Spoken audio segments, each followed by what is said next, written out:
சே எந்த இடத்திற்கு உரியவரோ அந்த இடத்திலேயே அவரை காண முடியும்.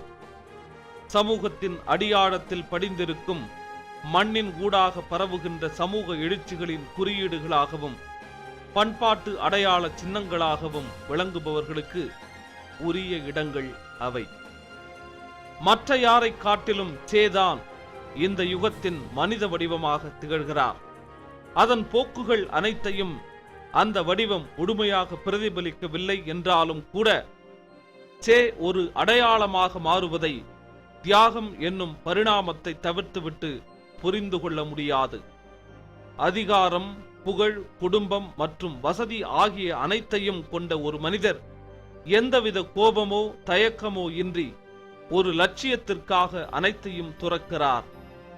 தனது பெற்றோர்களுக்கு விடைபெறும் விதமாக எழுதிய கடிதத்தில் ஒரு கலைஞனுக்கே உரிய கவனத்துடன், நான் உரமேற்றி இருக்கும் என் மன வலிமை என்னுடைய பலவீனமான கால்களையும் களைத்து போன நுரையீரலையும் சுமந்து செல்லும் என்று குறிப்பிட்ட அவர், தான் நினைத்தது அல்லது விரும்பியது உடனே நடந்துவிட வேண்டும் என்ற உணர்வுடன் தான் எப்போதுமே செயல்களை தொடங்குவார்.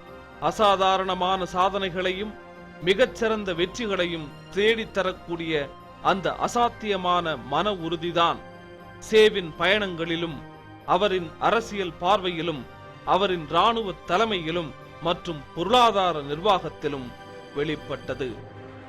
எல்லையற்ற இம்மன உறுதியின் ஊற்றுக்கண்ணை விட அதன் தாக்கம்தான் முக்கியமானது.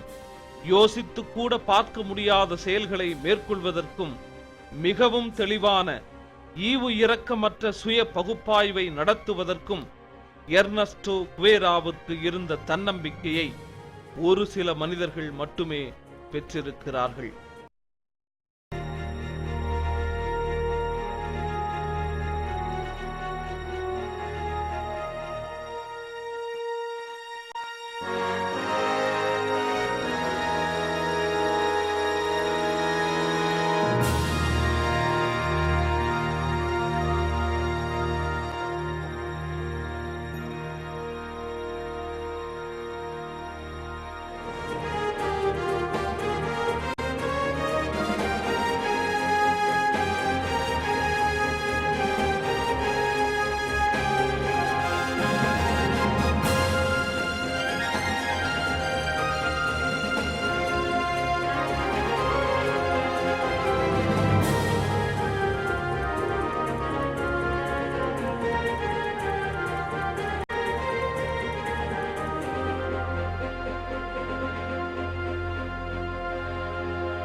சாண்டா கிளாரா கியூபாவின் பெரிய நகரம்.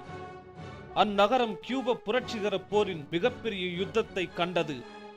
சேவின் தலைமையில் புரட்சி படையினர் பெரும் தாக்குதல் நடத்தி பாடிஸ்டா இராணுவத்தினர் வந்து கொண்டிருந்த ஆயுதம் தாங்கிய மிகப்பெரிய ரயிலை தவிர்த்தார்.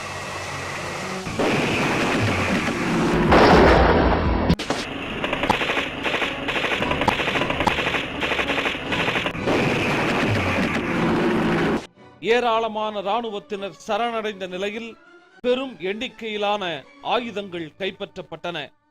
சேவின் தலைமையில் நடந்த சாண்டா கிளாரா யுத்தம் பாடிஸ்டாவின் சர்வாதிகார ஆட்சிக்கு மரண அடியாக விழுந்தது. புரட்சிகர படைகளின் வெற்றியை பற்றிய செய்தி நகரத்திலும் பாடிஸ்டாவின் இராணுவ தலைமையகத்திலும் விரைவாக பரவியது. காமிலோ சியன்பியூகோஸின் முதல் படைப்பிரிவையும் சேவின் இரண்டாவது படைப்பிரிவையும் தலைநகர் அவானாவிற்கு விரையுமாறு பிடல் காஸ்ட்ரோ வானொலி மூலம் உத்தரவிட்டார். சே மற்றும் பிற கெரில்லா தலைவர்கள் வெற்றி செய்தியை அறிவித்தவாறே பல்லாயிரக்கணக்கான கியூபர்களுடன் அவானாவிற்குள் நுழைந்தார்கள்.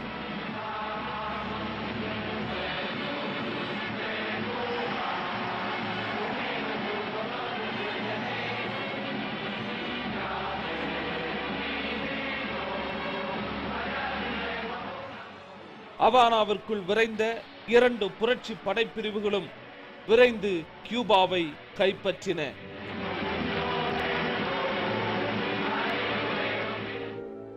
புரட்சிக்கு முன்னரே சிலர் கியூபாவின் விடுதலை குறித்து கனவு கண்டார்கள். ஆனால் திட்டமிட்ட போராட்டத்தின் மூலமே விடுதலை சாத்தியமாயிற்று.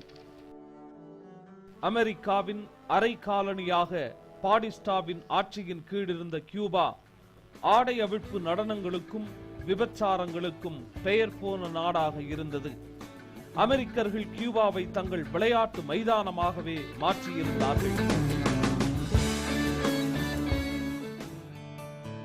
பாடிஸ்டாவின் ஆட்சியில் பெருகிய ஊழல், கொள்ளையர்களின் ஆதிக்கம், சமூக கொந்தளிப்பு ஆகியவை 1952ஆம் ஆண்டில் ஓர் அரசியல் புரட்சி நடைபெற காரணமாக அமைந்தன.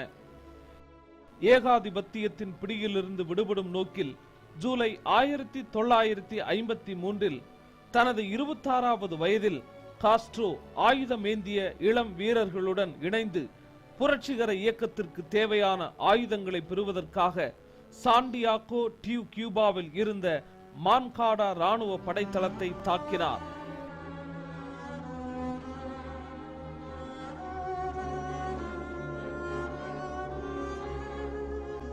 தாக்குதல் படுதோல்வி அடைந்தது.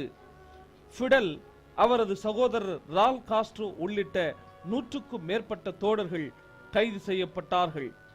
இவர்களில் 70க்கும் அதிகமானோர் சுட்டுக் கொல்லப்பட்டார்கள்.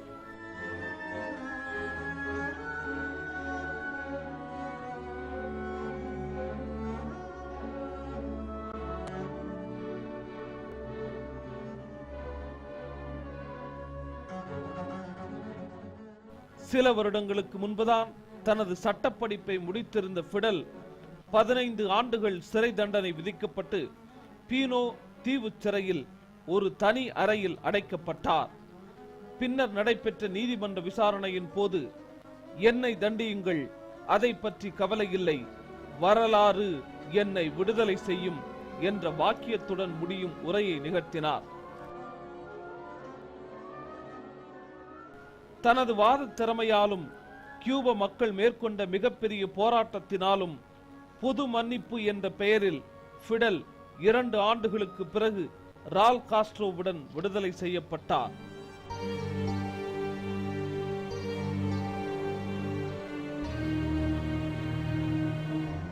கியூப நாட்டின் சுயமரியாதையை நிலைநாட்டவும் பாடிஸ்டாவின் அரசை வீழ்த்தவும் பெரும் திட்டத்துடன் கியூபாவில் இருந்து மெக்சிகோ வந்தடைந்த காஸ்ட்ரோ, ரால் காஸ்ட்ரோவின் மூலம் சேகுவேரா என்ற அரசியல் விழிப்புணர்வுள்ள புரட்சியாளர் ஒருவரை சந்தித்தார். அன்று இரவு சேவும் காஸ்ட்ரோவும் நீண்ட நேரம் உரையாடினார்கள். சேவின் புரட்சி கருத்துக்கள் நெருப்பை போல பிடலையும் பற்றி கொண்டன. புரட்சி தத்துவத்தை புரட்சிகர நடைமுறையோடு இணைப்பதற்கான வாய்ப்பை சேவுக்கு கியூப புரட்சிகர யுத்தம் வழங்கியது. அவர்கள் இருவரும் தோழர்களாக மாறிய ஒரே இரவில் மான்காடா தாக்குதல் நினைவாக உருவாக்கப்பட்ட ஜூலை 26 இயக்கத்தில் சே உறுப்பினராகிவிட்டார். ஜூலை 26 இயக்கம் மெக்சிகோவில் பயிற்சி பெற்று நவம்பர் 26ஆம் தேதி மெக்சிகோவில் இருந்து 82 பேருடன் கிரான்மா என்னும் படகில் கியூபாவை நோக்கி கிளம்பியது. 25 பேர் மட்டுமே பயணிக்க தகுந்த அந்த படகு 82 பேர் மற்றும் போராட்ட ஆயுதங்களுடன் மிகுந்த சிரமத்துக்கிடையில் தன் பயணத்தை தொடர்ந்தது. சே மருத்துவ பொறுப்பாளராக தனது பயணத்தை தொடங்கினார். கியூபாவில் உள்ள சாண்டியாகோ நகரில் ஃபிடல் காஸ்ட்ரோ தனது தோழர்கள் மூலமாக பாடிஸ்டாவின் அரசுக்கு எதிரான போராட்டத்திற்கு மக்களை திரட்டினார். மக்கள் எழுச்சி நடைபெற்ற அந்த நாளில் நிகுவேரா என்ற இடத்தில் கிரான்மா படகு கரையேற வேண்டும் என்று ஃபிடல் காஸ்ட்ரோ திட்டமிட்டிருந்தார். ஆனால் 72 மணி நேரம் தாமதமாக டிசம்பர் 2ஆம் தேதி அன்றுதான் நிகுவேராவுக்கு வெகு தொலைவில் பயங்கரமான புதர்கள் நிறைந்த ஒரு சதுப்பு நிலத்தில் கிரான்மா கரையை தொட்டது. இதனால் பாடிஸ்டாவின் அரசு மிகுந்த எச்சரிக்கை அடைந்தது.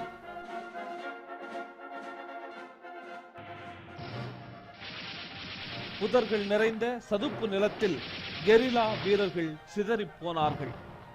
புரட்சியின் முதல் யுத்தம் டிசம்பர் 5ஆம் தேதி அலெக்கரியா டியூப்யூ என்னும் இடத்தில் தொடங்கியது. மருத்துவ கடமையா அல்லது புரட்சிகர வீரனின் கடமையா, இவற்றில் எதை தேர்ந்தெடுப்பது என்ற கேள்விக்கு சே விடை கண்டார். மருந்து பெட்டியை விட்டுவிட்டு ஆயுத பெட்டியை அவர் தேர்ந்தெடுத்தார். இராணுவத்துக்கும் கெரில்லாக்களுக்கும் இடையில் நடந்த யுத்தத்தில் பல கெரில்லாக்கள் விரைவிலேயே சுட்டுக் கொல்லப்பட்டார்கள். இராணுவத்தினருடன் நடந்த யுத்தத்தின் போது சேவின் கழுத்தில் குண்டு பாய்ந்து லேசாக காயம் ஏற்பட்டது. சேவின் வாழ்வில் முதல் முறையாக மரணம் உரசிச் சென்றது. சே குவேரா குண்டடிப்பட்ட காயத்துடன் சதுப்பு நில காடுகளில் இருந்து பிற கெரில்லாக்களுடன் தப்பித்து கியூபாவின் மிக உயர்ந்த மலைப்பகுதியான சியாரா மிஸ்ராவை அடைந்தார். அங்கிருந்த ஃபிடல், ரால் மற்றும் பிற தோழர்களுடன் இணைந்து ஜனவரி மாத மத்தியில் கடற்கரையோர கிராமமான லா பிளாட்டாவில் இருந்து இராணுவ நிலைகள் மீது வெற்றிகரமாக தாக்குதல் நடத்தினார். பாடிஸ்டாவின் இராணுவத்தினர் 10,000 பேர் பணியில் ஈடுபட்டிருந்தனர். ஆனால் கெரில்லாக்கள் வெறும் 321 பேர் மட்டுமே இருந்தனர். ஃபிடல் தலைமையின் கீழ் புரட்சி படைகள் மிக வேகமாக முன்னேறின.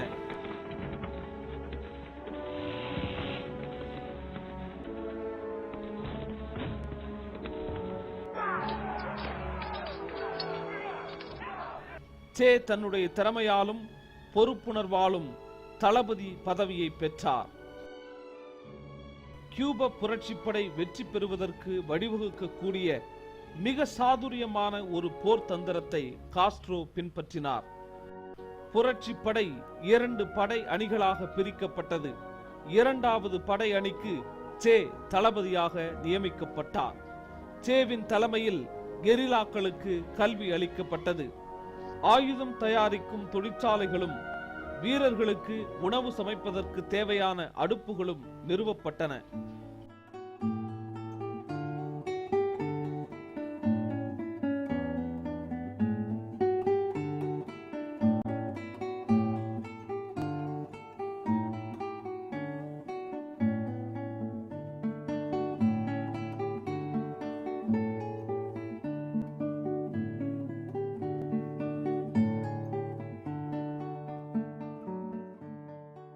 புரட்சி படையின் செய்திகளையும் கருத்துக்களையும் வெளியிடுவதற்கென்று எல் கியூபானோ லிப்ரே என்ற பத்திரிகையையும் ஒரு வானொலி நிலையத்தையும் சே தொடங்கினார்.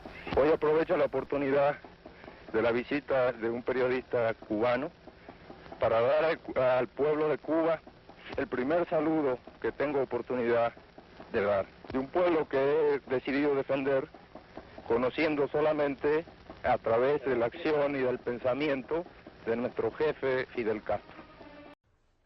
மேற்கில் பயணம் செய்து தீவை 2ஆக பிரித்து கியூபாவின் மையத்தில் யுத்தத்தை தொடங்கி அவானாவை நோக்கி செல்லும்படி சேவின் படைப்பிரிவுக்கு ஃபிடல் உத்தரவிட்டார். அங்கிருந்து சாண்டா கிளாரா நகரை அடைந்தார்கள். நகரில் 10க்கும் மேற்பட்ட டாங்குகளுடன் 2500 இராணுவ வீரர்கள் இருந்தார்கள். புறநகர் பகுதிகளில் மேலும் 1000 படை வீரர்கள் நிறுத்தப்பட்டிருந்தார்கள். பாடிஸ்டாவின் இராணுவ வீரர்களுக்கு உதவுவதற்கு ஏராளமான ஆயுதங்களுடன் ஒரு ரயில் வருவதாக சேவிற்கு தகவல் கிடைத்தது. ஆயுதம் தாங்கிய ரயிலை தடுத்து நிறுத்துவது, இராணுவ காப்பரனிலிருந்து இராணுவ படையினரும் டாங்குகளும் வெளிவராமல் தடுப்பது, குடிமக்களை அணி திரட்டுவது ஆகியவற்றில்தான் யுத்தத்தின் வெற்றி அடங்கி இருக்கிறது என்று சே புரிந்து கொண்டார். திட்டமிட்டபடி ரயில் கவிழ்க்கப்பட்டது. இராணுவத்தினர் மீதான திடீர் தாக்குதலில் ஏறத்தாழ 300 பேர் கொல்லப்பட்டார்கள். கெரில்லா போராளிகள் 6 பேர் மரணமடைந்தார்கள். போரின் இறுதி நாட்களில் சேவின் பாத்திரம் இன்றியமையாததாக இருந்தது. அவர் காட்டிய நிதானம், உறுதி, தெளிவு, தியாக உணர்வு ஆகியவை அனைத்துமே விலைமதிப்பற்றவையாக விளங்கின. கியூபாவில் இருந்து பாடிஸ்டா தப்பி ஓடியதில் முடிந்தது இந்த யுத்தம். இந்த யுத்தம்தான் கியூபாவின் விடுதலைக்கான கதவை முழுவதுமாக திறந்து வைத்தது. சாண்டா கிளாரா வெற்றிக்கு பிறகு சேவின் படைப்பிரிவும் கிழக்கில் இருந்த காமிலோவின் படைப்பிரிவும் அவானாவை அடைந்தன. ஆட்சி அதிகாரம் புரட்சியாளர்களின் கைகளுக்கு மாறியது. 6 ஆண்டுகள் இடைவெளிக்கு பிறகு தனது தாயையும் தந்தையையும் சந்தித்தார்.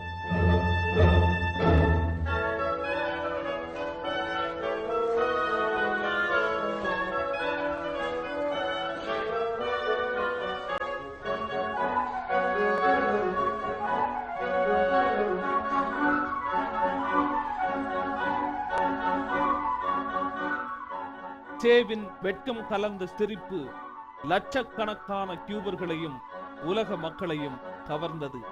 தங்களுடைய புரட்சி என்று கியூப புரட்சியை கொண்டாடிய அந்நாட்டு மக்கள் அப்புரட்சியின் அடையாளமாகவே சேவை பார்த்தார்கள்.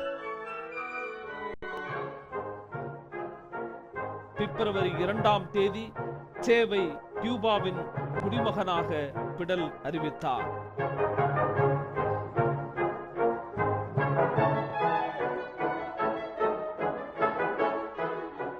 விடாமுயற்சி, தன்னம்பிக்கை, தான் எடுத்துக்கொண்ட நிலைப்பாட்டின் மீது மிகுந்த மன உறுதி ஆகிய பண்புகளை சிறு வயதிலேயே சே தனது தாயார் தெலியாவிடமிருந்து பெற்றிருந்தார். தனித்தன்மை வாய்ந்தவரான தெலியா இடதுசாரி நம்பிக்கை உள்ள மத எதிர்ப்புடன் கூடிய சோசலிஸ்டாக இருந்தார். சே தனது 2வது வயதில் ஆஸ்துமாவால் தாக்கப்பட்ட போது தன்னுடைய உடல் பலவீனத்தை எதிர்கொள்வதில் தனது தாயும் தந்தையும் அளித்த தீவிரமான மன உறுதியை தொடக்க ஆண்டுகளில் இருந்தே பெற்றிருந்தார்.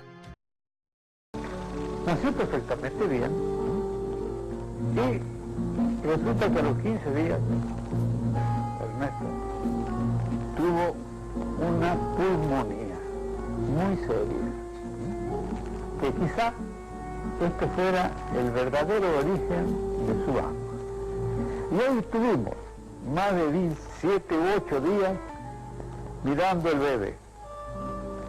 Yo recuerdo, y nunca me voy a olvidar, yo estaba realmente muy apenado y mi diagnóstico era malo.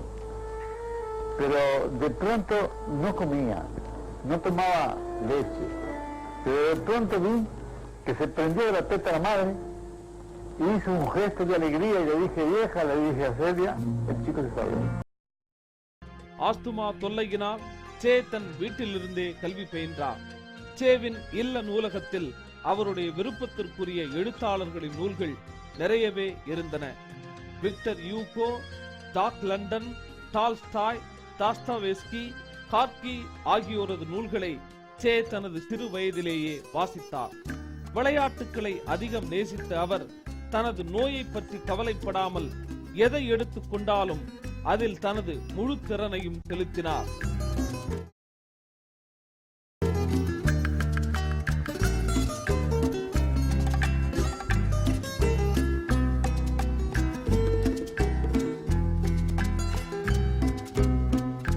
சே ஒருபோதும் வீட்டில் முடங்கி கிடந்ததே இல்லை.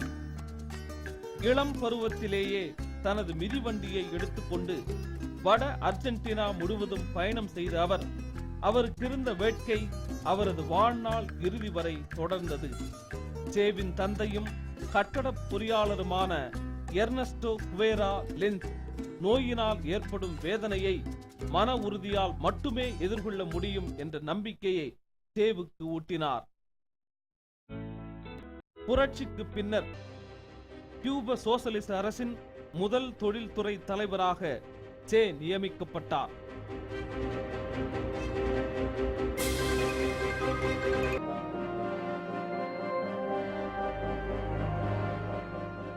சேவின் பொறுப்பின் கீழ் நில சீர்திருத்தம் தீவிரமாக நடைபெற்றது. ஆயிரக்கணக்கான துண்டு நிலங்களாக பகிர்ந்தளிப்பதை காட்டிலும் மாபெரும் பண்ணைகளை உருவாக்குவது என்பது சேவின் பொருளாதார கொள்கையாக இருந்தன.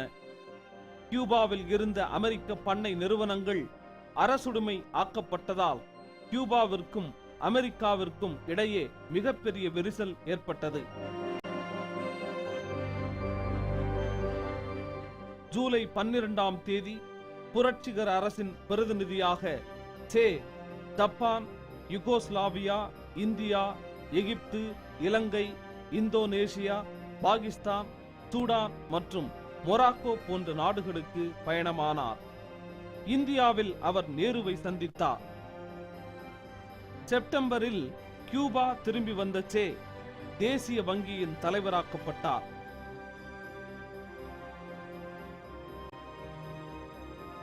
Ejerció distintos cargos. Cada vez que hacía falta un hombre serio para un cargo importante, el Che se prestaba para ese trabajo. Se le nombró director del Banco Nacional.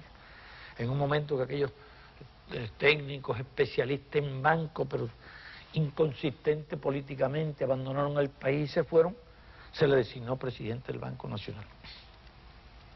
Después se hicieron bromas y anécdotas, que si se había preguntado por un economista, y el Che dijo, y el Che se ofreció, y dice, si tú eres economista, yo no, yo soy comunista.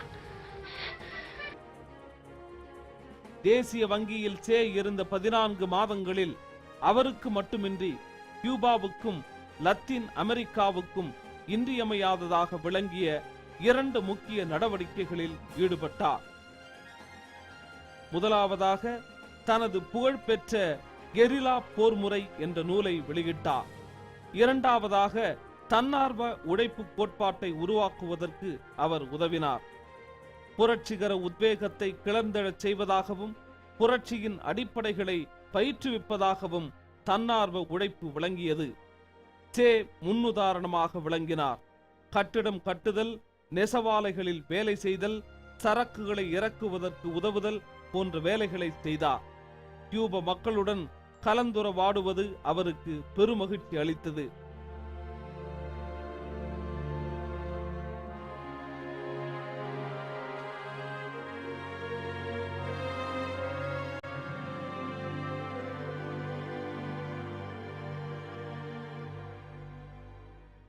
El trabajo voluntario es la expresión genuina de la actitud comunista ante el trabajo en una sociedad donde los medios fundamentales de producción son de propiedad social. Es el ejemplo de los hombres que aman la causa de los proletarios y que subordinan a esa causa sus momentos de recreo y de descanso para cumplir abnegadamente con las tareas de la revolución. நீண்ட காலமாக நீடிக்கும் asthma தாக்குதலுக்கு நடுவில் தன்னார்வ உழைப்பில் அவர் காட்டிய உற்சாகத்திற்கு நிகராக வேறு தலைவர்கள் யாரும் காட்டியதில்லை.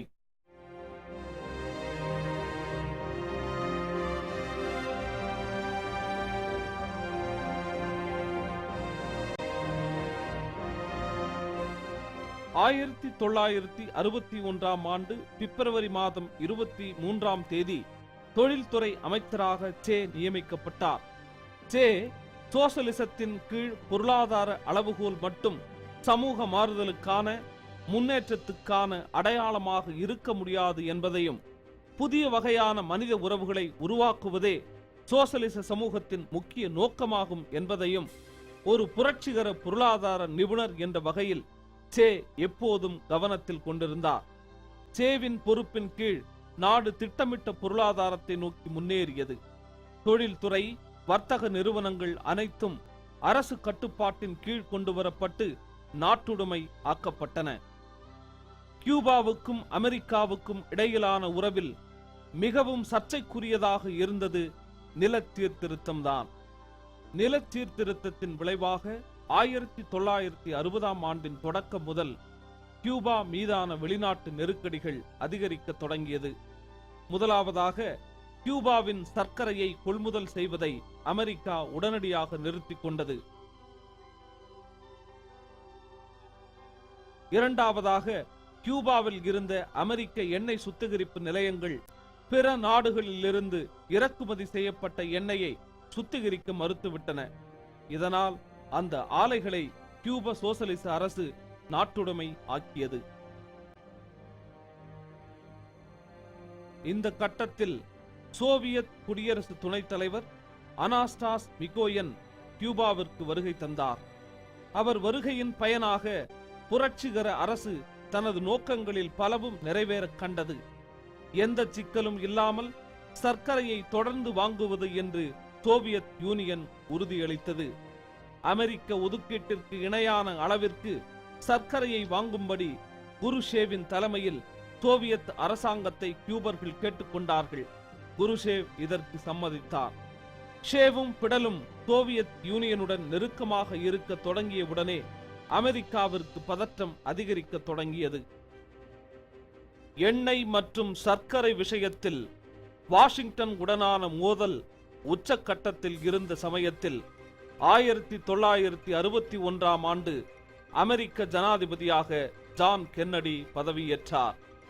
கென்னடி பதவியேற்றால் அமெரிக்கா உடனான உறவில் மாறுதல் வரும் என்று எதிர்பார்த்த காஸ்ட்ரோவுக்கு ஏமாற்றமே கிடைத்தது.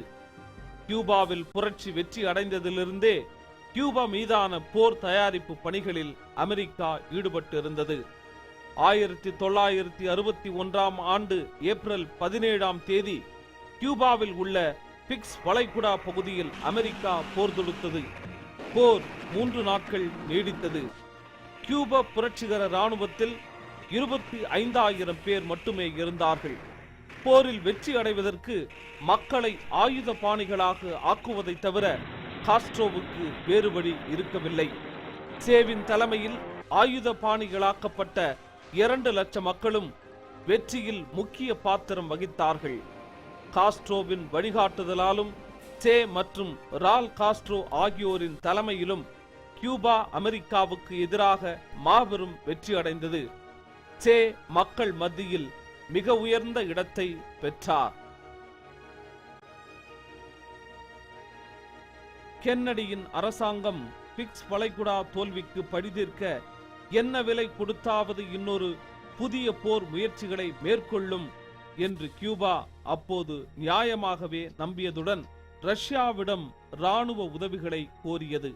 அதற்கு சம்மதித்த சோவியத் அரசாங்கம் அமெரிக்காவுக்கு எதிராக கியூபாவில் ஏவுகணைகளை நிறுத்தியது. நெருக்கடி தீவிரமடைந்தது.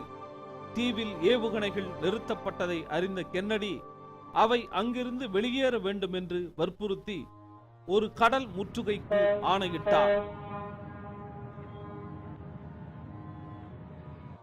குருஷேவ் முதலில் குமுறி எழுந்தார்.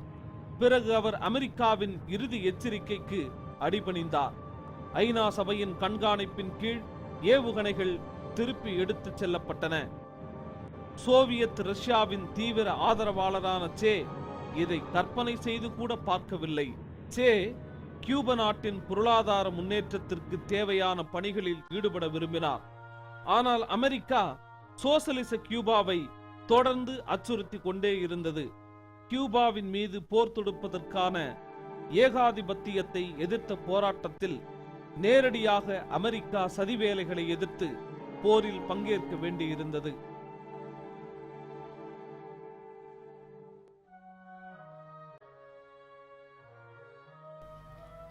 கியூபாவின் உள்நாட்டு தேவைகள் அதிகரித்து வந்ததால் இறக்குமதியும் பெருமளவுக்கு அதிகரித்தது. இதன் விளைவாக அந்நிய செலாவணி இருப்பு வெகுவாக குறைந்து விட்டது. அதிகரித்து வந்த உள்நாட்டு நுகர்வு, வீழ்ச்சியடைந்த சர்க்கரை ஏற்றுமதி ஆகியவை திருப்பி செலுத்த வேண்டிய கடன்களை தாக்குப்பிடிக்க முடியாத அளவிற்கு உயர்த்தின. சேவின் பெரும்பாலான கருத்துக்கள் முதலில் வெற்றி அடைந்த போதிலும் பின்னர் கியூபா கம்யூனிஸ்ட் தலைவர்களால் கைவிடப்பட்டன. இந்த அமைப்பு ரீதியான காரணிகளுக்கு அப்பால் பல தற்செயலான நிலைமைகளும் கியூபா பொருளாதாரத்தை நிலைகுலைய செய்தன. 1964ஆம் ஆண்டு டிசம்பர் மாதம் பல உலக நாடுகளுக்கு வர்த்தக ஒப்பந்தம் செய்து கொள்வதற்காக சென்ற சே ரஷ்யாவில் குருஷேவையும் சீனாவில் மாவோவையும் சந்தித்தார். ஐக்கிய நாடுகள் சபையில் கியூபா பிரதிநிதியாக உரையாற்றும் வாய்ப்பும் அவருக்கு கிடைத்தது. La bestialidad imperialista. Bestialidad que no tiene una frontera determinada ni pertenece a un país determinado. Bestias fueron las hordas hitleristas, como bestias son los norteamericanos hoy, como bestias son los paracaidistas belgas, como bestias fueron los imperialistas franceses en Argelia. Porque es la naturaleza del imperialismo la que bestializa a los hombres.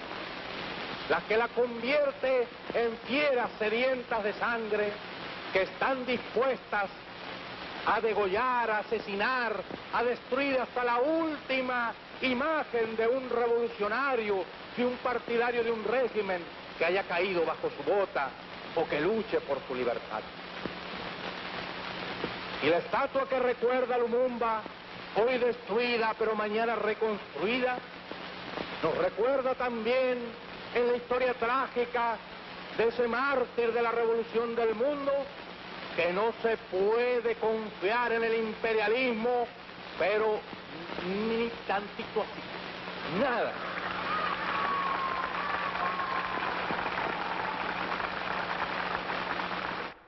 அமெரிக்காவிலிருந்து புறப்பட்ட சே அல்ஜீரியாவில் நடந்த ஆசிய Africa ஒற்றுமை அமைப்பின் இரண்டாவது பொருளாதார கருத்தரங்கில் பங்கேற்றார். Nous avons copié mécaniquement les expériences des pays frères et ces faits a constitué une erreur, pas de plus grave, mais une erreur qui a freiné le développement et a contribué dangereusement à l'un des phénomènes qui doit être combattu avec le plus de vigueur au cours de la révolution socialiste, le bureaucratisme. Say Soviet யூனியனுக்கு சென்றபோது தான் நினைத்ததற்கு மாறாக அந்நாடு பெரும் குழப்பத்தில் சிக்கியிருப்பதை கண்டார். சே ஆப்பிரிக்காவில் நீண்ட நாட்கள் தங்கினார். ஆப்பிரிக்க தேசிய விடுதலை இயக்க உறுப்பினர்களோடு தொடர்பு ஏற்படுத்தி கொண்டு லத்தீன் அமெரிக்காவில் ஏகாதிபத்தியத்தை எதிர்த்து போராடும் இயக்கங்களோடு அவர்களை ஒன்றுபடுத்த முயன்றார். சுதந்திரம் என்பது போராடாமலேயே கிடைத்துவிடும் என்ற கனவை நாம் வளர்த்து கொள்ளக்கூடாது, அதற்கு நமக்கு உரிமையும் கிடையாது என்று குறிப்பிடும் சேவின் இதயம் முழுவதும் புரட்சி மட்டுமே நிறைந்திருந்தது. 3 மாதங்களுக்கு பிறகு சே கியூபா திரும்பினார். அவரை வரவேற்பதற்காக ஃபிடல், ரால் காஸ்ட்ரோ, குடியரசுத் தலைவர் டோர்டிகோஸ் மற்றும் அலைடா ஆகியோர் விமான நிலையத்திற்கு வந்திருந்தார்கள். சோசலிச நாடுகளுக்கு சுற்றுப்பயணம் சென்று கனத்த இதயத்துடன் திரும்பிய சே பத்திரிகையாளர்களுக்கு கூட பேட்டி தராமல் பல நாட்கள் காணாமல் போய்விட்டார். ஃபிடல் மற்றும் ராலுடன் ரகசியமாக 40 மணி நேரம் சே உரையாடினார். சேவிற்கு இருந்த வேட்கையும் அர்ப்பணிப்பும் எல்லோருக்கும் இருக்கவில்லை, இருக்கவும் முடியாது என்பதுதான் சேவின் துரதிர்ஷ்டமாகும். இதை புரிந்து கொள்வதில் அவர் பலமுறை தோல்வியடைந்தார். புரட்சியாளரான சேவிற்கு அலைந்து திரிவதில் இருந்த நிரந்தர வேட்கை எப்போதும் போலவே அவரை பயணம் செய்யும்படி தூண்டியது. ஏகாதிபத்தியத்தை எதிர்த்து ஆயுதம் ஏந்தி போராடுவதையே அவர் தன் கடமையாக கருதினார். எதிரி எந்த மூலைகளுக்கெல்லாம் போரை எடுத்து செல்கிறானோ அங்கெல்லாம் நாமும் போரை எடுத்து செல்ல வேண்டும். முழுமையான யுத்தம், ஒரு நிமிடம் கூட அவன் நிம்மதியாக இருக்க அவகாசம் தரக்கூடாது என்று குறிப்பிடும் சே காங்கோ நாட்டில் புரட்சியாளர்களுக்கு கெரில்லா போர் முறையில் பயிற்சி அளிப்பதற்காக கியூபாவை விட்டு புறப்பட தயாரானார்.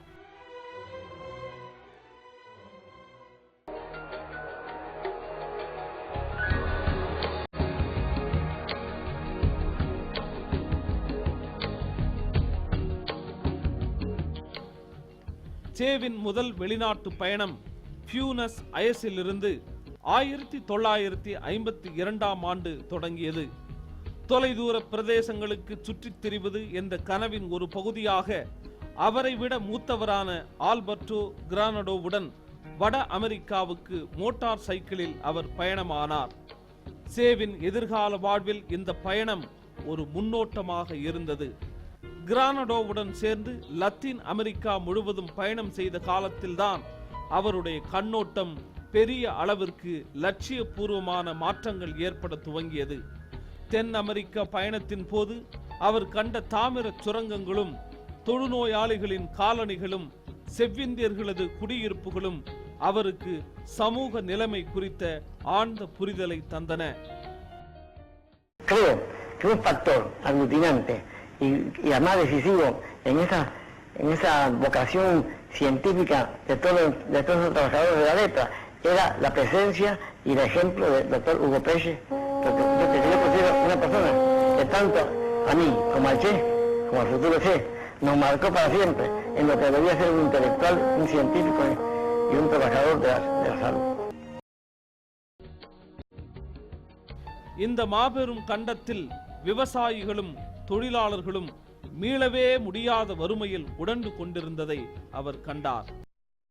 La despedida que estos enfermos nos hicieron al Che y a mí en San Pablo pasó de todo lo imaginable. Para mí uno de los recuerdos más hermosos que tengo en mi vida, y tengo muchos recuerdos hermosos. En ese tránsito, el viaje nuestro, y sobre todo esa estancia en Perú, donde encontró tantas diferencias sociales, creo que eso le ayudó a él también a tener una visión más certera de cuál era su futuro. மக்களின் விதியை மாற்றி எழுத வேண்டுமானால் ஒரு மாபெரும் சமூக புரட்சி நிகழ வேண்டும் என்று லத்தீன் அமெரிக்க பயணத்தின் இறுதி கட்டத்தில் சே உணர்ந்தார். அப்பயணத்தின் மூலம் நினைத்ததை விட அதிகமாகவே தான் மாற்றம் அடைந்திருப்பதாக தன்னுடைய மோட்டார் சைக்கிள் நாட்குறிப்பில் அவர் குறிப்பிடுகிறார். 1952 ஆண்டு செப்டம்பர் மாதம் பியூனஸ் அயர்ஸ் திரும்பிய சே 9 மாதம் கழித்து தனது 24வது வயதில் மருத்துவ படிப்பில் பட்டம் பெற்றார்.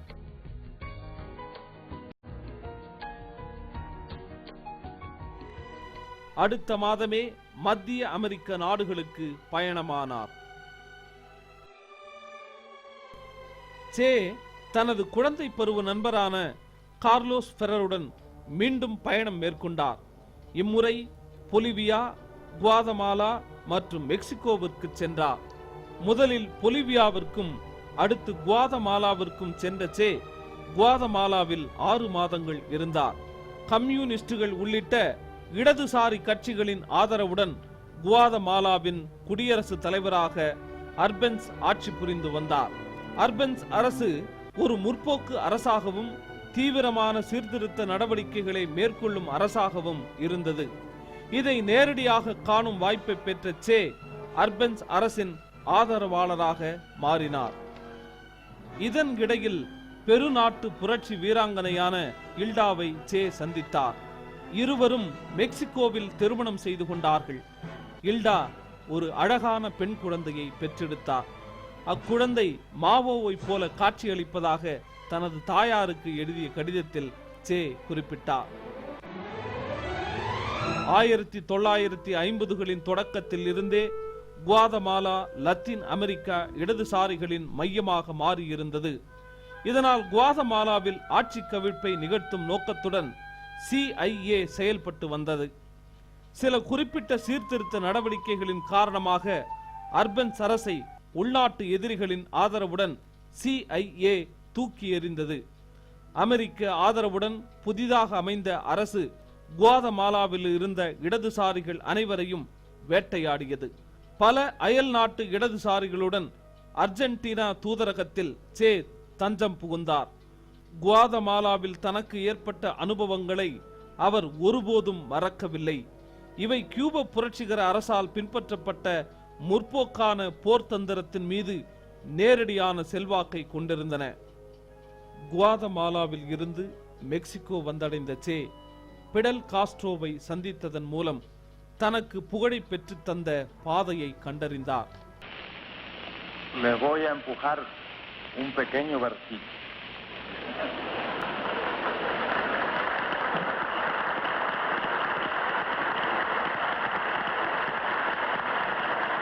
No se preocupen, porque no es de mi propia inspiración, como dicen. Es un poema, nada más que unos párrafos de un poema de un hombre desesperado. Más o menos, porque no tengo muy buena memoria. Quiero decir que nadie ha podido cavar al ritmo del sol y que nadie todavía ha cortado una espiga con amor y con gracia. கியூப புரட்சியின் வெற்றிக்கு பின்னர் தன்னுடைய போராட்ட வழியிலேயே ஏகாதிபத்தியத்தை எதிர்த்து போராடுவதற்காக கியூபாவை விட்டு சே வெளியேறினார். சே என்ற போராளியை முதுகில் ஏற்றிக்கொண்டு வரலாறு வேறு பாதையில் புறப்பட்டது. சே பிடலுக்கு விடைபெறும் கடிதம் ஒன்றை எழுதிவிட்டு காங்கோ பயணமானார். பெல்ஜிய காலனி நாடான காங்கோ பேட்ரிஸ் லுமும்பா தலைமையின் கீழ் விடுதலை அடைந்தது. சில மாதங்களிலேயே அந்த நாட்டின் மீது அந்நிய ஆக்கிரமிப்பு தொடங்கியது. முதலில் பெல்ஜிய இராணுவத்தினரும் பிறகு ஐநா சபையின் இராணுவ துருப்புக்களும் வந்திறங்கினர். லுமும்பாவின் தேசிய அரசை தூக்கி எறிந்துவிட்டு ஒரு புது காலனி அரசை நிறுவுவதிலும் அந்நாட்டை பல்லாண்டுகளாக தங்கள் கட்டுப்பாட்டில் வைத்திருந்த ட்ரஸ்டுகள் மற்றும் பெரும் தொழில் நிறுவனங்கள் வசம் மீண்டும் ஒப்படைப்பதிலும் ஐநா சபை என்னும் முகமூடியுடன் செயல்பட்டு வந்த மேற்கத்திய அரசுகள் குறியாக இருந்தன. லுமும்பா முழுமையான காலனிய நீக்கத்திற்காக நின்றார். எனவே அவரை தடுத்து அப்புறப்படுத்த வேண்டியிருந்தது. 1960ஆம் ஆண்டு செப்டம்பர் மாதத்தில் கங்கோலிய அரசையும் லுமும்பாவை ஆதரித்த நாடாளுமன்றத்தையும் கர்னல் மொபுடு தூக்கி எறிந்தார். லுமும்பா கைது செய்யப்பட்டு சில தினங்களிலேயே படுகொலை செய்யப்பட்டார்.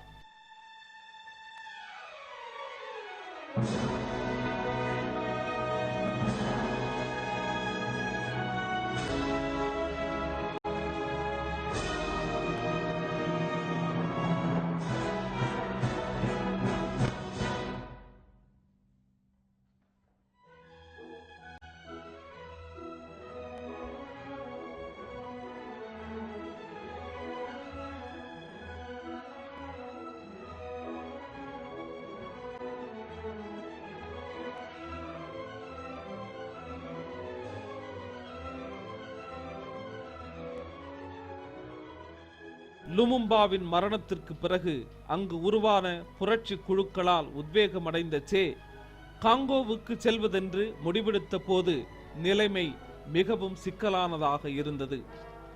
கங்கோலிய புரட்சி படைகள் புவியியல் ரீதியாக சிதறி கிடந்தன.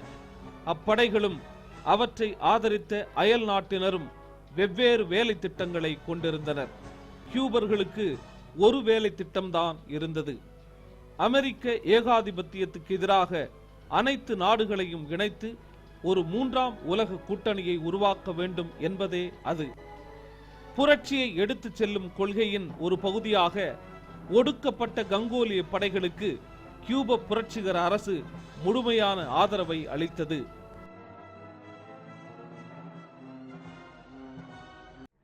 கிழக்கே இருந்த கங்கோலிய கெரில்லா படைகளுக்கு பயிற்சி அளிப்பதுதான் சேவின் பணியாகவும் இருந்தது. கிழக்கு பகுதியின் தலைவராக இருந்தவர் கபிலா. அவர் தனது செயலற்ற போக்கையே தொடர்ந்து கடைபிடித்து வந்தார். கபிலாவோ அவரது ஆட்களோ தலைமை ஏற்று வழிநடத்தும் நிலையில் இருக்கவில்லை. சேவினால் எதுவும் செய்ய முடியவில்லை. இதற்கிடையில் சேவின் தாயார் மரணமடைந்து விட்டார் என்ற செய்தி சேவிற்கு கிடைத்தது. தனது தாய் இறந்த போதும் கூட அவர் புரட்சியின் விதியையே பின்பற்றினார். கங்கோலிய தலைவர்களின் குறுகிய தேசியவாதங்கள், உட்பூசல்கள், அறியாமை, துணிச்சலின்மை ஆகியவற்றினால்தான் தான் தொடர்ந்து காங்கோவில் இருக்க முடியாது என்ற முடிவுக்கு வந்தார் சே. காங்கோ பயண குறிப்பில் அது ஒரு தோல்வியின் வரலாறு என்று குறிப்பிட்டார். காங்கோவில் சே இருந்த போதே அவரது விடைபெறும் கடிதத்தை ஃபிடல் தவிர்க்க முடியாத ஒரு சூழலில் வெளியிட்டார்.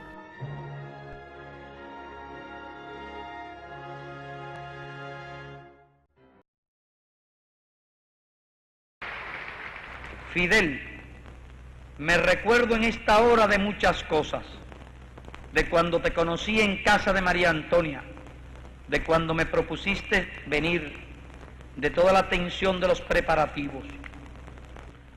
Otras tierras del mundo reclaman el concurso de mis modestos esfuerzos. Yo puedo hacer lo que te está negado por tu responsabilidad al frente de Cuba. Y llegó la hora de separarnos. Sépase que lo hago con una mezcla de alegría y dolor. Aquí dejo lo más puro de mis esperanzas de constructor y lo más querido entre mis seres queridos. En los nuevos campos de batalla llevaré la fe que me inculcaste, el espíritu revolucionario de mi pueblo, la sensación de cumplir con el más sagrado de los deberes, luchar contra el imperialismo donde quiera que esté.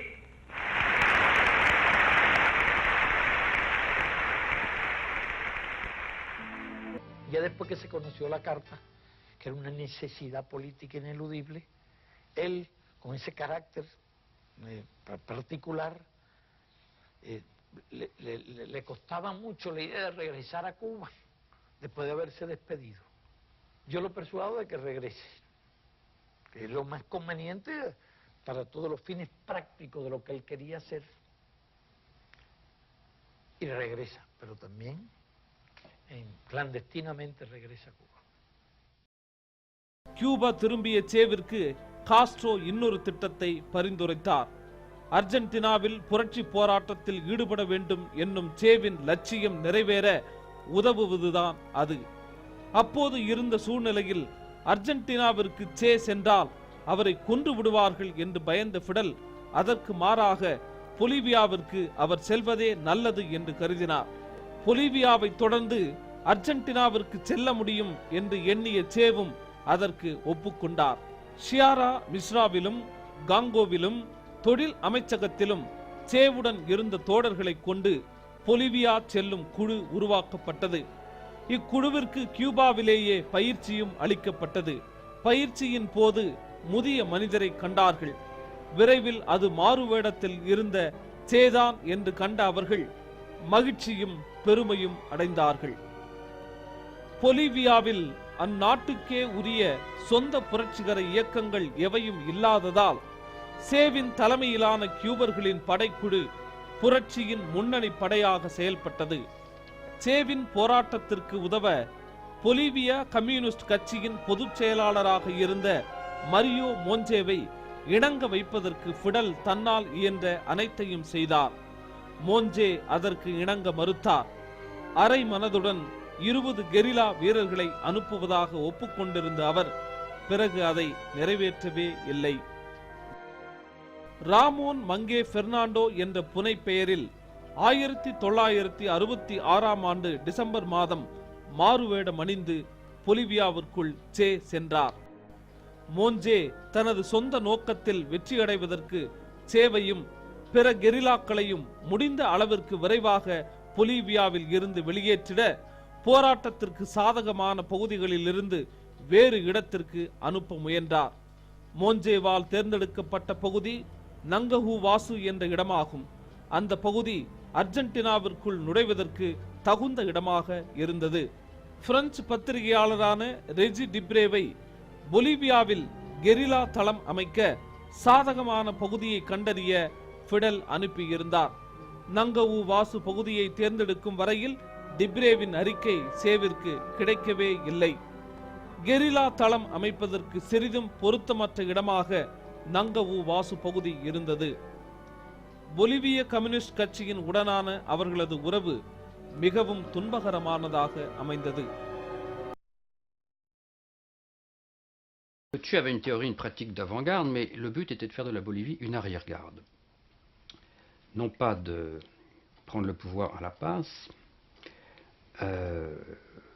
ce qu'il m'a dit ne pas vouloir. Il aurait été très embarrassé d'ailleurs de prendre le pouvoir à la passe, me l'a-t-il dit. Le but était de faire une sorte de plateforme à laquelle viendraient et d'où repartiraient des noyaux de foyers guérilleros brésiliens, péruviens, argentins, colombiens, etc. Bolivia communist கட்சியால் ஏமாற்றப்பட்ட சே அக்கட்சியின் துணை இல்லாமலேயே போராடுவது என முடிவெடுத்தார். நங்கஹூ வாசு பகுதியிலிருந்து உளவு அறிவதற்காக சென்று 6 வாரங்கள் கழித்து திரும்பிய போது கெரில்லாக்கள் முகாமில் பயங்கரமான குழப்பத்தை கண்டார் சே. 2 கெரில்லாக்கள் முகாமிலிருந்து வெளியேறி இராணுவத்தினரிடம் அகப்பட்டார்கள். முகாமை பற்றி தங்களுக்கு தெரிந்த அனைத்து விஷயங்களையும் கூறினார்கள்.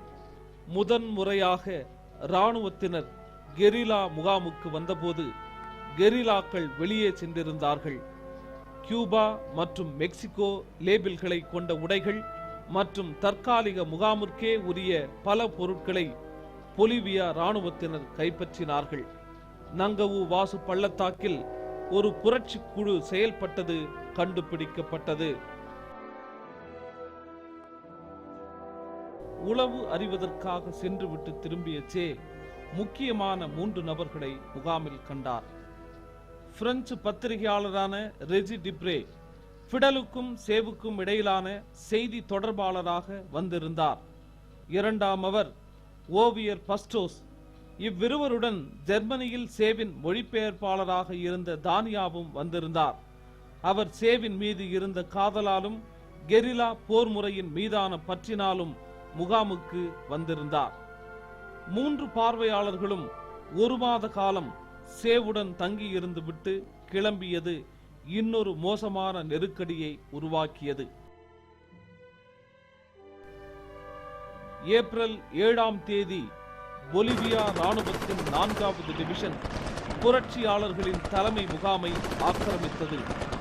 அங்கு நடந்த திடீர் தாக்குதலில் 9 இராணுவத்தினர் கொல்லப்பட்டார்கள். ஏராளமானோர் சரணடைந்தார்கள். அவர்களிடம் இருந்த ஆயுதங்களும் கைப்பற்றப்பட்டன. புரட்சியாளர்களின் வெற்றி பொலிவியா அரசை நிலைகுலைய வைத்தது. CIA ஏஜென்டான ஜெனரல் ஆல்பர்டோ ஓவண்டே புரட்சியாளர்களை ஒடுக்குவதற்கு பொலிவியா அரசாங்கத்தின் சார்பாக பொறுப்பேற்றுக் கொண்டார். ஏப்ரல் 20ஆம் தேதி டிப்ரேவும் பஸ்டோஸும் பொலிவியா முகாமில் இருந்து வெளியேறும் சமயத்தில் இராணுவத்தினரால் சுற்றி வளைக்கப்பட்டு கைது செய்யப்பட்டார்கள். தானியா புரட்சி படையின் 2வது குழுவுடன் இணைந்து கொண்டார். அடி உதைகளும் விசாரணைகளும் தொடங்கிய முதல் வாரங்களில் டிப்ரே தனது சொந்த கதைகளையே கூறிக்கொண்டிருந்தார். தான் ஒரு பத்திரிகையாளர் என்றும் சே அங்கிருக்கிறார் என்ற வதந்திகளை கேள்விப்பட்டு அங்கு சென்றதாகவும் கூறினார். டிப்ரேவிடம் இருந்து அனைத்து ஆவணங்களும் பொலிவிய இராணுவத்தினரால் கைப்பற்றப்பட்டன. முதலில் அடிபணிந்த பஸ்டோஸ் சே மற்றும் பிற கெரில்லாக்களின் உருவச் சித்திரங்களை வரைந்தார். கெரில்லா முகாமை பற்றிய முழு விவரங்களையும் செல்வதற்கான பாதையையும் வரைந்து கொடுத்தார். பொலிவியா இராணுவத்தின் ஆயுத எழுச்சிக்கு எதிரான போராட்டம் மனித வேட்டையாக மாறியது. சேவை பிடிப்பது அல்லது கொல்வது என்னும் ஒரே நோக்கத்தில் 40க்கும் குறைவான கெரில்லாக்களை தேடி ஆயிரக்கணக்கான இராணுவத்தினர் தங்களது தேடுதல் வேட்டையை தொடங்கினார்கள். இந்த சமயத்தில் சே தனக்கு மிகவும் நெருக்கமானவர்களை இழந்தார். ஆகஸ்ட் 31ஆம் தேதி 2வது பின்னணி பாதுகாவல் படை ஒரு நதியை கடக்க தொடங்கிய போது ஜோக்குவின், தானியா, மோஞ்சே குவோரோ, ஃப்ராலியோ உள்ளிட்ட 10 பேர் இராணுவத்தினரால் சுற்றி வளைக்கப்பட்டு சுட்டுக் கொல்லப்பட்டார்கள். பின்னணி பாதுகாவல் படையினர் கொல்லப்பட்ட செய்தி கடைசியில்தான் சேவுக்கு கிடைத்தது. செப்டம்பர் மாத இறுதியில் 1500க்கும் அதிகமான இராணுவத்தினர் மற்றும் CIA-வை சார்ந்தவர்கள் சே மற்றும் பிற கெரில்லாக்களை பிடிக்கும் பணியில் தங்களை முழுமையாக ஈடுபடுத்திக் கொண்டார்கள். சேவின் புரட்சி படையினர் அக்டோபர் 7ஆம் தேதி லாஹி குவேராவுக்கு அருகில் இருந்த பள்ளத்தாக்கிற்குள் நுழைந்தார்கள். சைனோ சாங்கின் கண்ணாடி உடைந்து போய் விட்டதால் அவரால் தொடர்ந்து நடக்க முடியாமல் போகவே அன்று இரவு அனைவரும் அங்கேயே தங்கினார்கள். தகவல் அறிந்த இராணுவத்தினர் 8ஆம் தேதி அதிகாலையில் கெரில்லாக்கள் முகாமிட்டிருந்த யூரோ கணவாயை முற்றுகையிட்டனர். சேவின் குழு இருந்த கணவாயின் மையப்பகுதியின் மீது இராணுவம் வெடிகுண்டு தாக்குதலை நடத்தியது. துப்பாக்கி சண்டை ஏறத்தாழ 3 மணி நேரம் நீடித்தது. சே இராணுவ ரேஞ்சர்களுக்கு எதிராக தீவிரமாக யுத்தம் புரிந்தார். இந்நிலையில் சேவின் குழு நகரத் தொடங்குவதை இராணுவம் கண்டது. நண்பகல் 1:30 மணியளவில் சேவின் படை மீது இராணுவம் சுடத் தொடங்கியது. அவரது M1 ரக துப்பாக்கி தோட்டாக்களால் தாக்கப்பட்டு பழுதடைந்தது. அடுத்த சில நிமிடங்களில் அவரது காலில் குண்டு பாய்ந்தது. Fue detectado cuando se le acabó las municiones, sacó la pistola también, se le acabó creo, esas municiones, finalmente tuvo que quitarse herido de la pantorrilla, y cuando el ejército lo sorprende dice que te mato, y entonces el Willy, Simón Cuba, se interpone diciéndole, es el comandante, no lo maten. இராணுவத்தினரால் சுற்றி வளைக்கப்பட்ட நிலையில் சே, cyano, song, வில்லி ஆகிய மூவரும் கைது செய்யப்பட்டார்கள். Euro கணவாயில் இருந்து மூவரும் லாகுவேராவில் இருந்த ஒரு பள்ளிக்கூடத்திற்கு கொண்டு செல்லப்பட்டார்கள். அக்டோபர் 9ஆம் தேதி வாஷிங்டனுடன் கலந்து ஆலோசித்துவிட்டு பொலிவியா அரசாங்கம் சேவை கொல்லும்படி ஆணை பிறப்பித்தது. காலையில் இதற்கான ஆணை கிடைத்த பிறகு அந்த ஆணையை நிறைவேற்றும்படி பெலிக்ஸ் ரோட்ரிக்வெஸ் இராணுவ படைக்குழுவுக்கு ஆணையிட்டார். சேவை ஏராளமான புகைப்படம் எடுத்தார்கள்.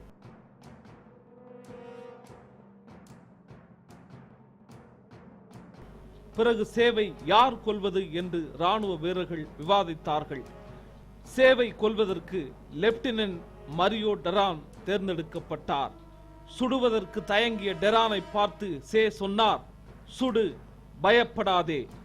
முதலில் கொல்லத் தயங்கிய டெரான் பின்னர் முழு போதையில் வந்து அரை டசன் தோட்டாக்களால் சேவின் உடலை துளைத்தான். அதற்கு முன்பாகவே வில்லியும் சைனோ சாங்கும் சுட்டுக் கொல்லப்பட்டிருந்தார்கள். Estuve empezando mi carrera docente en el 1967. Me correspondió trabajar en la localidad de La Higuera. Escuché una descarga muy cercana, como unos 3 o 4 tiros.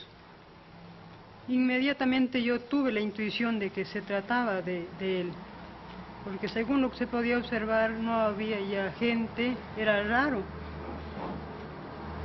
Y inmediatamente yo brinqué, salí corriendo en esa dirección. Llego y me doy con él ya que estaba tendido en el suelo. No donde yo lo había dejado ese momentito antes, sino al frente, un poco a la entrada, justo al frente de la puerta. Él estaba de espaldas, con las piernas muy separadas y los brazos completamente extendidos en esta posición. சேவின் உடல் கயிற்றினால் கட்டப்பட்டு பிரேத பரிசோதனைக்காக helicopter மூலம் மருத்துவமனைக்கு கொண்டு செல்லப்பட்டது.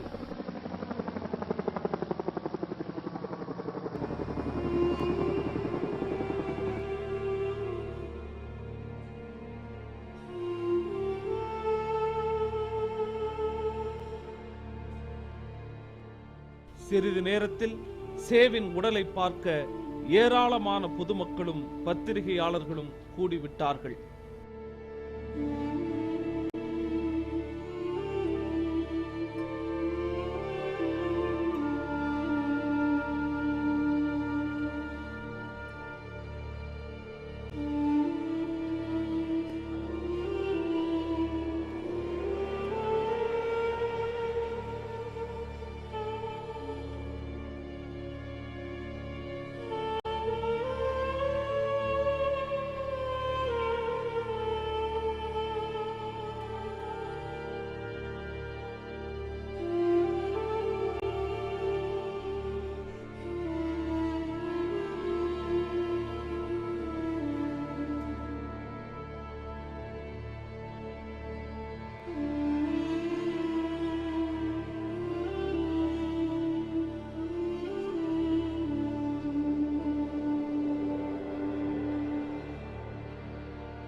¿Quién era? Cuando lo han traído sería las 10, 11 de la mañana, dijeron que iba a venir el Che Guevara. No sabíamos quién era, nosotros lo recibimos como cualquier persona o cualquier hombre no muerto. A lo que nosotros, las enfermeras, nos ha impresionado y a los médicos era la mirada, porque él parecía a Jesucristo con el cabello largo, la barba llena y los ojos. Nos íbamos para allá, nos seguía donde estábamos, su mirada nos seguía a él. Eso nos impresionó bastante a nosotros. Ahí su cabeza estaba, pero sí un poquito más altito estaba. Ahí estaba. Ya. Aquí este lado.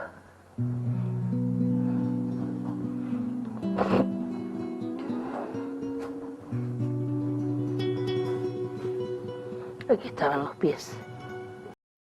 No hubiera hecho el ejército boliviano nada si no cuenta con el apoyo de los norteamericanos, el estímulo o la orden de los norteamericanos. Si la orden de los norteamericanos es mantener vivo el Che para trasladarlo, como algunas fuentes han dicho, a Panamá e interrogarlo, eso los bolivianos lo hubieran cumplido. Simple y llanamente los bolivianos dispararon y lo asesinaron porque esa era la decisión de las autoridades máximas de Estados Unidos. அடுத்த நாள் சேவின் உடல் காணாமல் போய்விட்டது. இரு கைகளும் வெட்டப்பட்ட நிலையில் சேவின் உடல் எரிக்கப்பட்டதா புதைக்கப்பட்டதா என்பது 1995ஆம் ஆண்டில் ஒரு பொலிவிய இராணுவ அதிகாரி தெரிவிக்கும் வரை மூடி மறைக்கப்பட்டிருந்தது. 1995ஆம் ஆண்டு நவம்பரில் ஓய்வு பெற்ற பொலிவியா இராணுவ ஜெனரலான மரியோ வர்காஸ் சாலினாஸ் எழுதிய ஒரு கட்டுரையை நியூயார்க் டைம்ஸ் பத்திரிகை வெளியிட்டது. அதில் அவர் சே எரிக்கப்படவில்லை, உண்மையில் வாலே கிராண்டின் தற்காலிக விமான தளத்திற்கு அருகில் புதைக்கப்பட்டார் என்று குறிப்பிட்டிருந்தார். காஸ்ட்ரோவின் அரசு 1996இல் வாலே கிராண்டில் சேவின் உடலை தேடும் பணியை தொடங்கியது. சில மாதங்களுக்கு பின்னால் ஒரு விவசாய பண்ணை நிலத்தில் சேவின் உடலும் மற்ற இருவரின் உடல்களும் கண்டுபிடிக்கப்பட்டன.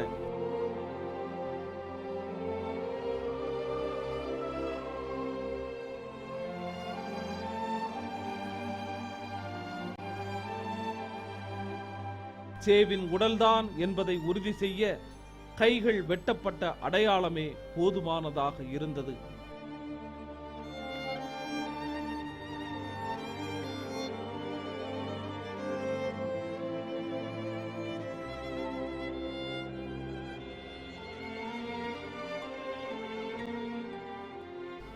முப்பது ஆண்டுகளுக்கு பிறகு அவரது எலும்புகள் அடங்கிய பெட்டியை கியூப அரசு பெற்றுக்கொண்டது.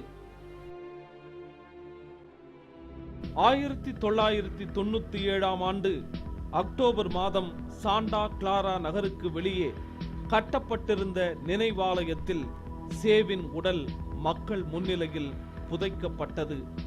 இந்த தோல்வி புரட்சியின் தோல்வி அல்ல, அது எப்படியும் வெற்றி பெறும் என்று பிடலிடம் சொல்லுங்கள் என்பதுதான் சுட்டுக் கொல்லப்படுவதற்கு முன்பு சே கூறிய இறுதி சொற்களாகும். 30 வருடங்களுக்கு பிறகு சே தன்னை தத்தெடுத்துக் கொண்ட தாய்நாட்டுக்கே திரும்பிவிட்டார். லாகுவேராவில் இன்னும் கூட மின்சாரம் கிடையாது. 40 வருடங்களுக்கு முன்பு சே மரணமடைந்த போது இருந்ததைப் போலவே அந்த ஊர் இன்னும் கூட வறுமையிலும் சலிப்பான வாழ்க்கை நிலையிலுமேயே இருக்கிறது. பொலிவிய காடுகளில் தோல்வியடைந்த சேவின் பிம்பம் என்றென்றும் நிலைத்திருக்க காரணம் அரசியலுக்கும் கருத்தியலுக்கும் அப்பாற்பட்டதாக இருந்ததுதான். சேகுவேரா இன்று முதன்மையான ஒரு பண்பாட்டு அடையாள சின்னமாகவே விளங்குகிறார். ஏனெனில் அவரால் பிரதிநிதித்துவப்படுத்தப்பட்ட யுகம் அரசியல் ரீதியான சுவடுகளை காட்டிலும் பண்பாட்டு சுவடுகளையே அதிகமாக விட்டுச் சென்றுள்ளது. அதிகாரங்களை எதிர்த்து போராடுவது, அவற்றின் தனிச்சிறப்பான உரிமைகளை அழிப்பது, அவற்றின் சட்டப்பூர்வமான அந்தஸ்தை கேள்விக்குள்ளாக்குவது, அவற்றின் நிரந்தர தன்மையை மறுப்பது ஆகியவற்றின் அவசியத்தை அவர் உணர்த்தினார். சேவிடமிருந்து நாம் பெற்றுக்கொண்ட மரபு இதுதான். சேவின் போராட்டம் லத்தீன் அமெரிக்க நாடுகளில் தேங்கிப்போய் மூண்டு கிடந்த சமூகங்களை மாற்றியமைத்தது.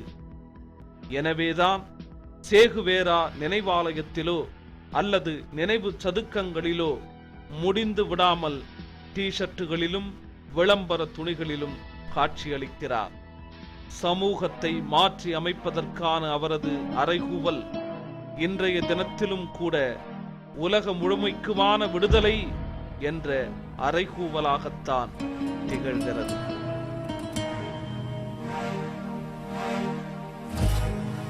Aprendimos a quererte desde la histórica altura donde el sol de tu bravura le puso un cerco a la muerte. Aquí se queda la clara, la entrañable transparencia de tu querida presencia, comandante Che Guevara.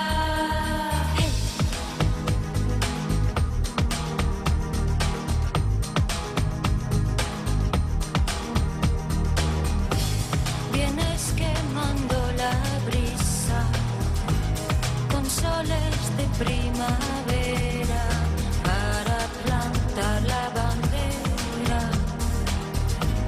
con la luz de tu sonrisa. Aquí se queda la clara, la entrañable transparencia de tu querida presencia, comandante Che Guevara.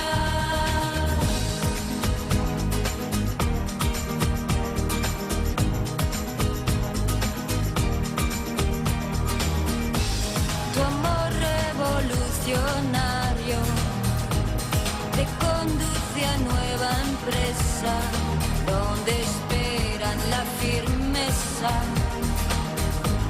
de tu brazo libertario.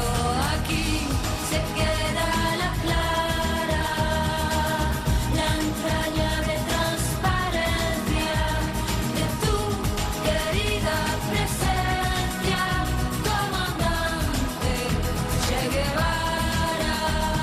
Aquí se queda la clara, la entrañable transparencia de tu querida presencia, comandante Che Guevara.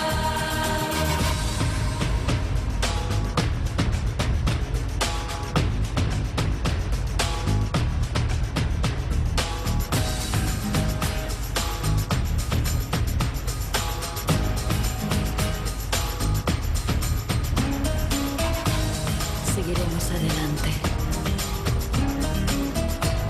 como junto a ti seguimos, y con Fidel te decimos,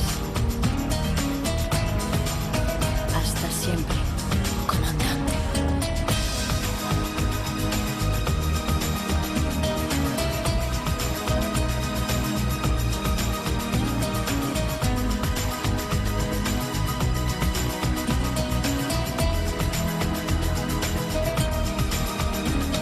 Aquí se queda la clara, la entrañable transparencia de tu querida presencia, comandante Che Guevara.